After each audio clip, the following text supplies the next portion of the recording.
Hey, Tommy, it's a beautiful day. Do you want to go outside and have a chat? We'll talk about goal setting. Yeah, I reckon that sounds like a good idea. We're already heading that way.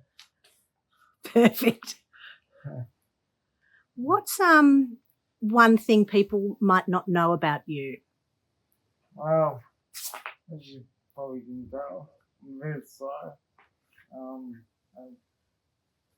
I take a cane or for long distances I take the electrical manual wheelchair. Like always want to improve my walking, but sometimes it hurts. How important has goal setting been in your recovery process?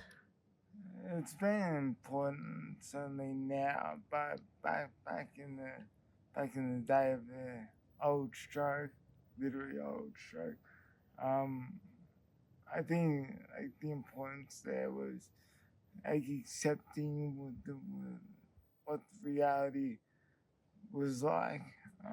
So, are you saying the priority early on was more about acceptance than necessarily goal setting like you do today?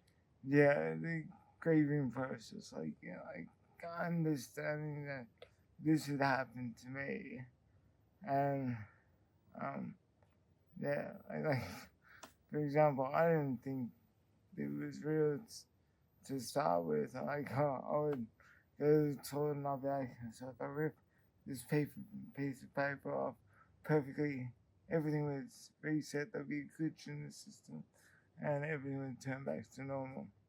That wasn't the case. So, does that mean you were sort of having wishful or dream thinking at the time and you weren't in a place necessarily goal set in those early days? Yeah, I just didn't think it was real. I didn't think it was real. So, Tommy, it's interesting you talk about acceptance as being one of the first steps in recovery.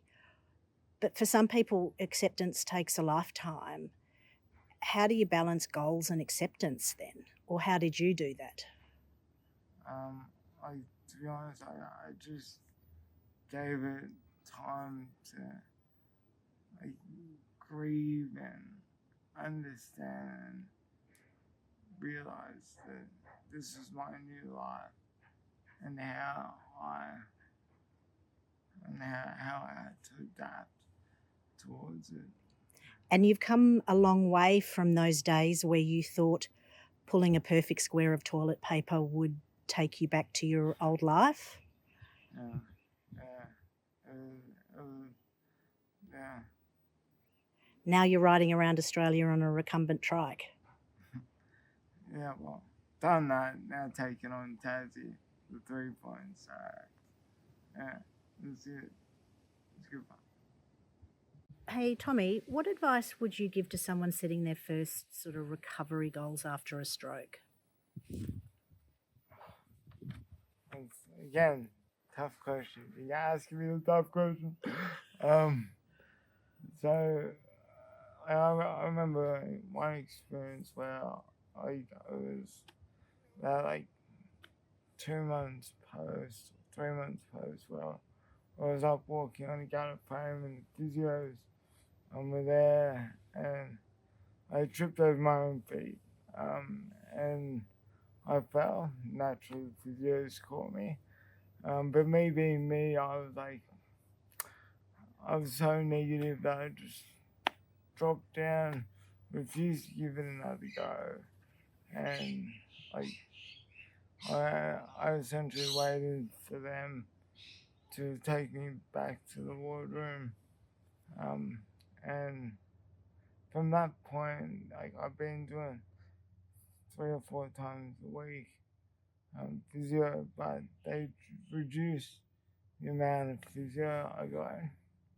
But then again, they from that point they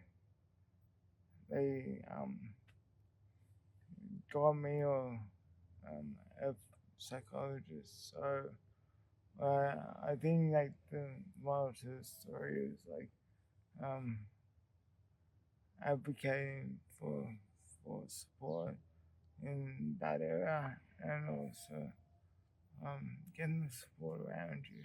I think it's the most important bit. So is this because the person who's had the stroke might not be in the right mind to be advocating. Yeah. Are you saying that family members and friends or people around them need to learn how to advocate to get the best support for that person? Yeah, like certainly, like back then, I couldn't speak. I couldn't.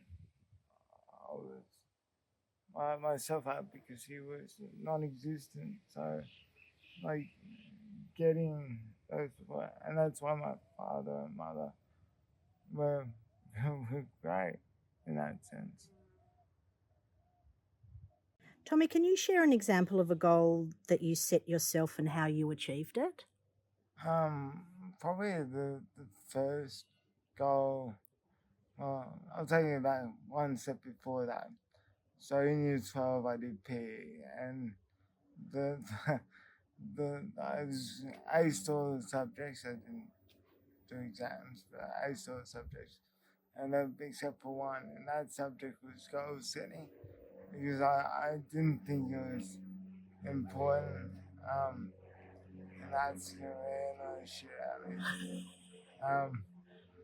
And like so I didn't believe in it, and then when I moved into wanted to do a diploma of fitness, I think that's where I started setting goals because I was more active in the gym and wanting to improve myself. Did you have anybody who sort of helped you with setting goals, or did you come to find your own way to set them? No one gave me, well, one person gave me the idea to do the mammoth ride, but um, it wasn't like there was not, it was kind of like my own thought. Um, and then built on that was like my people around me, like my dad and my mom, who were like kind of like supporting me. Like they wanted to do it with me. How important is family support or friend support around you in you sort of setting and achieving goals? Um, I think it's very important, like having that network and saying like, yeah, yes, it's not like you can't do that. It's how can you do that? Um, I think that's really important. So, how do you handle setbacks or when your progress feels slow? So there's probably a few things like one's like obviously if I'm not like the 4 points, some of those days I just wasn't up front, so I would just come back tomorrow and do it and stuff. And like What do another, you mean, take a break and just accept the yeah, day? except the day that wasn't going well, and just come back tomorrow because it was so remote. Like we're in the middle of fruit cake anywhere. So I just I had to do it. And then probably another way is like bring it back to the why I'm doing it. So that was really important. And like probably now seeing a psychologist really helps. Sorry, I missed that bit. Uh, Seeing a psychologist. Okay, thank you. Yeah. What strategies do you use to stay motivated and focused on your goals? Um, well, like with the big advantages, like kick, uh, well, thinking kick code about probably more of the 4 points. It was a huge undertaking, and like I try and focus on just the given day, getting the given day done, and like I would break it down even more into segments during the day. So, like, first hour, yeah, like second hour, yep, done that. Third hour, and then when I get halfway, everything seemed easier. And that was generally how I broke that down. But if I, yeah, So the important sort of secret sauce that you're saying is whatever goals you have, big or small, you need to break them down so that they're manageable? Stepping stones, like, and like run more, as I say, run more than 30 in a day. Hey, Tommy, we always finish off a question about what's your favourite movie or your favourite song.